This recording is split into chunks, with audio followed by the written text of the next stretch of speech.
தெய்வம் நீ என்று உணர் யூடியூப் சேனல் உங்களை அன்புடன் வரவேற்கிறது.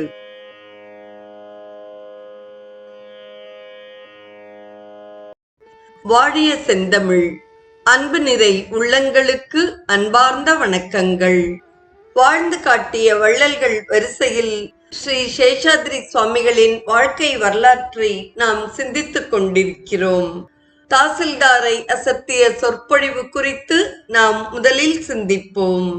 Sir CP. ராமசாமி ஐயரை தெரியாத தமிழர்கள் இருக்க மாட்டார்கள். அவருடைய தாத்தா வெங்கட சுப்பையர் வந்தவாசியில் தாசில்தாராக பணியாற்றினார். ஆங்கிலேயர்களின் ஆட்சி காலத்தில் இந்தியர்கள் அதிகபட்சமாக தாசில்தார் பணியைத்தான் பெற இயலும். அதனாலேயே ஆசையிருக்கு தாசில் பண்ண என்ற வழக்கும் தோன்றியது. தாசில்தார் வெங்கட சுப்பையர் அவ்வப்பொழுது ஆன்மீக சொற்பொழிவுகளை மிகவும் விரும்பி கேட்பார். காமகோட்டி சாஸ்திரிகள் தமது உடல்நலக் குறைவால் பேரன் சேஷாத்ரியை சொற்பொழிவு செய்ய அனுப்பி வைத்தார். தனது தமையனாருக்கு பதிலாக சொற்பொழிவாற்றச் சென்ற ராமலிங்க வள்ளலார் அனைவரையும் அசத்தியது போல் சேஷாத்ரியும் தாசில்தார் உள்ளிட்ட அனைவரையும் தனது அரிய சொற்பொழிவினால் அசத்தினார். அவருடைய கம்பீரமான குரல் வளமும் பல நூல்களில் இருந்து கூறிய மேற்கோள்களும் அனைவரையும் கவர்ந்தன. பலரும் கேட்ட ஐயங்களுக்கு பொருத்தமான விளக்கங்களை கூறினார் சேஷாத்ரி. வெகு விரைவில் அவருடைய புகழ் பரவத் தொடங்கியது. சேஷாத்ரி வாலிபத்திலேயே வணக்கத்துக்குரிய மகனாகவும் ஐயம் தீர்க்கும் ஆசானாகவும் திகழ்ந்தார். அந்த நிலையில் காமகோட்டி சாஸ்திரிகள் முதுமை எய்தினார். 90 வயதிற்கு மேல் ஆகியிருந்தது. இல்லறத்திலிருந்து இனிய தொண்டுகளை செய்த தூயவர் காமகோட்டி சாஸ்திரிகள் பற்றற்ற துறவு மேற்கொள்ள விரும்பினார். அப்போது அவர் பக்குவம் எய்திய நிலையில் இருந்தார். ஸ்ரீ கிருஷ்ணானந்த சரஸ்வதி சுவாமிகள் என்ற துறவி காமகோட்டி சாஸ்திரிகளுக்கு சந்நியாச தீட்சை கொடுத்தார். அது முதல் காமகோட்டி சாஸ்திரிகள் பிரம்மானந்த சரஸ்வதி என்ற நாமத்துடன் வரதராஜ பெருமாள் திருக்கோவிலிலேயே தங்கினார். மரகதமும் சேஷாத்ரியும் வரதராஜ பெருமாள் கோவிலுக்கு சென்று சுவாமிகளை தரிசித்து வந்தனர். துறவிகளுக்கு உரிய உணவுகளையும் கொடுத்து வந்தனர். காஞ்சியை அடுத்த தாமல் என்ற இடத்தில் பிரம்மானந்த சரஸ்வதி சுவாமிகள் சில காலம் தங்கியிருந்தார். பூர்வாசிரமத்தில் காமகோட்டி சாஸ்திரிகள் என்று புகழ்பெற்ற பிரம்மானந்த சரஸ்வதி சுவாமிகள் தாமலிலேயே சித்தியடைந்தார். மரகதமும் சேஷாத்ரியும் பெரிதும் வருந்தினர். தனக்கு பிறகு சேஷாத்ரியை பார்த்து கொள்ள யாருளர் என்று மிகவும் வருந்தினார் மரகதாம்பாள். சேஷாத்ரியோ ஆன்மீகத்தின் உச்சத்தை நாடி பயணித்துக் கொண்டிருந்தார். உலகியலில் நாட்டமில்லாத ஆணுக்கோ அல்லது பெண்ணுக்கோ பெற்றோர் தன்னிச்சையாக செய்து வைக்கும் திருமணத்தால் எதிர்கால சிக்கல்கள் ஏற்படுகின்றன. தெய்வாதீனமாக சேஷாத்ரி அத்தகைய சிக்கலில் இருந்து விடுபட்டார். தாமலின் சேஷாத்ரியின் அத்தை வெங்கடலட்சுமி வசித்து வந்தார். அவருடைய கணவர் சுந்தரம் ஐயரும் வெங்கடலட்சுமியும் சேஷாத்ரிக்கு தங்கள் மகள் காக்கினி தேவியை திருமணம் செய்து கொடுக்க விரும்பினர்.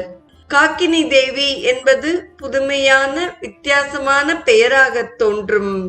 காமகோட்டி சாஸ்திரிகளின் பரம்பரையைச் சேர்ந்த அனைவரும் அம்பிகை வழிபாடு நடத்தும் ஸ்ரீவித்யா உபாசகர்கள் என்பதை நாம் முன்னரே கண்டோம். சித்தப்பா அது குறித்து கேட்டபொழுது ஸ்ரீவித்யா நெறியில் 7 யோகினி சக்திகளையும் வழிபடுவார்கள். அந்த 7வரில் ஒருவள்தான் காக்கினி தேவி. சுவாதிஷ்டானம் என்ற ஆதார தாமரையில் எழுந்தருளும் யோகினி காக்கினி தேவி என்று ஸ்ரீ லலிதா சகஸ்ரநாமம் உரைக்கிறது. வெங்கடலட்சுமி சுந்தரமையர் தம்பதியர் தங்கள் மகளுக்கு அந்த பெயரை சூட்டியிருந்தனர். வெங்கடலட்சுமி காக்கினி தேவியின் ஜாதகத்தை எடுத்துக்கொண்டு ராமசாமி ஐயரிடம் வந்தாள். ராமசாமி ஐயர் சிறந்த ஜோதிடர் அல்லவா? அவர் காக்கினிக்கு வேறு இடத்தில் மாப்பிள்ளை பார்க்கும்படி வெங்கடலட்சுமியிடம் கூறிவிட்டார். வெங்கடலட்சுமி வற்புறுத்தி கேட்டதால் ராமசாமி ஐயர் உண்மை காரணத்தை கூற வேண்டியதாயிற்று. சேஷாத்ரியின் ஜாதகத்தில் சந்நியாச யோகமே அவருக்கு இருப்பதாக கூறினார் ராமசாமி ஐயர். வெங்கடலட்சுமிக்கு அதிர்ச்சியாக இருந்தது. எனினும் பொருத்தமில்லாத சம்பந்தம் தவிர்க்கப்பட்டதை எண்ணி மகிழ்ந்தாள். தன் மகளுக்கு வேறு இடத்தில் திருமணமும் செய்து வைத்தார். அண்மை காலத்தில் கேரளத்தில் வாழ்ந்த மகான் ஸ்ரீ நாராயணகுருவும் அவ்வாறே தன் திருமணத்தை தவிர்த்தார். நாராயணகுருவின் தமக்கை மகளை அவருக்கு திருமணம் செய்விக்க முயன்றனர். நாராயணகுரு தமக்கை மகளை நேரில் சந்தித்து தனக்கு இல்லறத்தில் நாட்டமில்லை என்ற உண்மையை கூறினார். தகவல் இடைவெளியை தவிர்த்தார். சேஷாத்ரி துறவியாகி விடுவார் என்ற செய்தியை அறிந்த மரகதாம்பாளும் மிகவும் வருந்தினார். அந்த ஏக்கத்திலேயே அவருடைய உடல்நிலை மோசமாகி வந்தது. அதே நேரத்தில் காமாட்சியம்மன் சந்நிதியில் தியானத்தில் அமர்ந்திருந்த சேஷாத்ரி தமது உடலில் குண்டலினி சக்தி உட்புகுந்ததாக உணர்ந்தார். அன்னை பராசக்தி தன்னை பற்றி கொண்டு பற்றுக்கு காரணமான தன் தாயை பிரித்து செல்ல இருக்கிறாள் என்று அறிந்தார் சேஷாத்ரி. அது விரைவிலேயே நடந்தது. ஓர் ஏகாதசி நன்னாளில் மரகதாம்பாள் மகானாக போகும் மகனின் மார்பில் சாய்ந்த நிலையில் அருணாச்சல அருணாச்சல அருணாச்சல என்று மும்முறைகள் கூறினார். அப்போது தன் மகனுக்கு குருவாக மாறிய மரகதாம்பாள் அருணாச்சல மந்திரத்தை உபதேசித்த நிலையில் அம்பிகையின் திருவடியை அடைந்தாள். சேஷாத்ரியின் தந்தை வரதராஜனுக்கு நினைவு நாள் வந்தது. நினைவு நாள் சடங்குகளை ஏற்ற வேண்டிய மகனை காணவில்லை. சித்தப்பா ராமசாமி ஐயர் தனிமையில் அமர்ந்திருந்த சேஷாத்ரியை தேடி கண்டுபிடித்தார். அவரை காணாது சித்தி பட்டினியாய் இருப்பதாக கூறி வீட்டிற்கு அழைத்து வந்தார். சேஷாத்ரி வழியில் கணவன் மனைவியாக கண்ணில் பட்டவர்களையெல்லாம் விழுந்து வணங்கினார். சித்தப்பா அது குறித்து கேட்டபோது பார்வதி பரமசிவன் வீதியில் சென்று கொண்டிருப்பதாக கூறினார். திருவையாற்றில் அப்பர் பெருமானுக்கு அனைத்து உயிர்களும் சிவசக்தி வடிவமாக தோன்றியது போன்ற ஞான நிலையை அடைந்திருந்தார் சேஷாத்ரி. அண்ணன் மகன் ஆன்மீக பைத்தியமாக மாறிவிட்டது கண்டு மனம் வருந்தினார் ராமசுவாமி. அழுக்கடைந்த ஆடையுடனும் தாடி மீசையுடனும் மெலிந்த உடலுடனும் தோன்றிய சேஷாத்ரி பைத்தியமாகிவிட்டார் என உறவினர்கள் நினைத்தனர். சேஷாத்ரி, போய் குளித்து விட்டு வா, இன்று உங்க அப்பாவிற்கு திவசம் என்றார் ராமசாமி ஐயர். மாட்டேன், நான் திவசம் பண்ண மாட்டேன். நான் துறவி. இத்தனை நேரம் நான் 10,000 ஆவர்த்தி ஜபம் செய்திருப்பேன் என்றார் சேஷாத்ரி. அவருடைய பதில் ராமசாமி ஐயரை கோபமடைய செய்தது. சேஷாத்ரியை இழுத்துச் சென்று அருகில் இருந்த அறைக்குள் தள்ளினார்.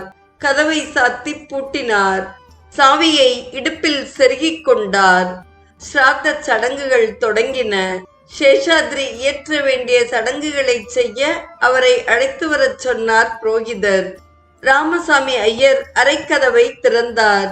பூட்டிய அறைக்குள் அடைக்கப்பட்டிருந்த மகான் மாயமாய் மறைந்து விட்டார். அந்த அறையிலிருந்து வெளியேற வேறு வழி எதுவும் இல்லை. சுவாமி ராமசாமி ஐயரின் இடுப்பில் இருந்தது. அந்த அறையானது அனைவரும் காணத்தக்க வகையில் இருந்தது. மாபெரும் ஞானியை மனநிலை பாதிக்கப்பட்டவனாக எண்ணிய நான் தான் பைத்தியம். அம்பிகையின் அருட்குழந்தையை அடைத்து வைத்து பூட்டி அபச்சாரம் செய்து விட்டேனே என்று கலங்கி அழுதார் ராமசுவாமி ஐயர். பூட்டிய அறையிலிருந்து ஒருவர் வெளியேற இயலுமா? அம்பிகை வழிபாட்டின் தொடக்கத்தில் உபதேசிக்கப்படும் பாலா மந்திரத்தை 1 கோடி ஆவர்த்தி ஜபித்தவுடன் உபாசகருக்கு தானே 8 சித்திகளும் வந்து சேர்ந்துவிடும். அவற்றுள் அனிமா என்ற சித்தியால் உபாசகர் தன் உடலை அணு உருவாக்கி கொள்ள இயலும்.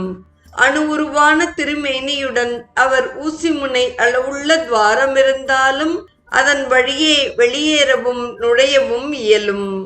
ஆஞ்சநேயர் அந்த அனிமா சித்தியை பயன்படுத்தியுள்ளார். உபாசகர்கள் மிகவும் அவசியமானால் மட்டுமே அத்தகைய சித்திகளை பிரயோகிப்பார்கள். அதுபோல் பர அனிமா என்ற சித்தியின் வழியே அணு உருவான கடவுளுடன் கலந்துவிட இயலும். அதனால்தான் மகான்கள் மறையும் பொழுது சித்தியடைந்தார் என்று கூறும் வழக்கம் ஏற்பட்டுள்ளது. வடலூர் வள்ளலார் பர அனிமா சித்தியின் வழியே மறைந்திருக்க வேண்டும்.